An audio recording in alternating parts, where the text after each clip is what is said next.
பூவிருந்தவல்லி அருகேயுள்ள காட்டுப்பாக்கத்தில் பூக்குழி திருவிழா. பொன்னேரி குன்னமஞ்சேரி முத்து மாரியம்மன் கோவிலில் வேப்பிலை ஆடை தரித்து நேர்த்திக்கடன். திருநின்றவூர் பாக்கம் கிராமத்தில் எல்லையம்மன் கோவிலில் ஆடித்திருவிழா கோலாகலமாக நடைபெற்றது. இதில் திரளான பக்தர்கள் பங்கேற்று அம்மனுக்கு நேர்த்திக்கடனை செலுத்தினர்.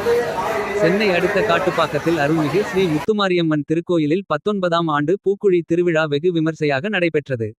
இந்த திருவிழாவில் ஏராளமான பக்தர்கள் பூக்குழியில் இறங்கி நேர்த்தி கடன் செலுத்தினர். காட்டுப்பாக்கம், மதுரவாயல், நெற்குன்றம், பூவிருந்தவல்லி, போரூர், திருவேற்காடு, மாங்காடு உள்ளிட்ட சுற்றுவட்டார பகுதிகளை சேர்ந்த 1000க்கும் மேற்பட்ட பக்தர்கள், பொதுமக்கள் கலந்து கொண்டனர். பூவிருந்தவல்லி ஒன்றிய குழு உறுப்பினர் கௌதமன் அன்னதானம் வழங்கினார். மேலும் இதனைத் தொடர்ந்து அம்மனுக்கு சிறப்பு அலங்காரங்கள் பூஜைகள் செய்யப்பட்டு அம்மனின் திருவீதி உலா நடைபெற்றது. அதேபோன்று பொன்னேரி அருகே உள்ள குன்னம்சேரி ஆரணி ஆற்றங்கரையில் அமைந்த முத்து மாரியம்மன் கோவில் ஆடித்திருவிழா நிறைவடைந்தது. பொதுமக்கள் வேப்பிலை ஆடை தரித்து நேர்த்திக்கடன் செலுத்தினர். கோவிலில் 5வது வார திருவிழாவாக கைலாய வாத்தியம் இசைக்க மேளதாளம் முழங்க பக்தர்கள் கரகம் சுமந்து சாமி ஆடி ஊர்வலமாக வந்தனர். இதில் ஏராளமான ஆண்கள் பெண்கள் வேப்பிலை ஆடை அணிந்து அம்மனுக்கு நேற்று கடன் செலுத்தி மகாதீப ஆராதனையில் பங்கேற்றனர். திருத்தேரில் மகிஷாசுரமர்த்தினி அவதாரத்தில் அம்மன் பவனி வந்து அனைவருக்கும் அருள் பாலித்தார். இதேபோன்று திருநின்றவூர் பாக்கம் கிராமத்தில் அமைந்த பழமை வாய்ந்த அருள்மிகு எல்லையம்மன் கோவில் ஆடி திருவிழா சிறப்பாக நடைபெற்றது. பக்தர்கள் அம்மனுக்கு நேர்த்திக்கடன் செலுத்தி காப்பு கட்டி விரதம் இருந்து எல்லையம்மனை வழிபட்டனர்.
Side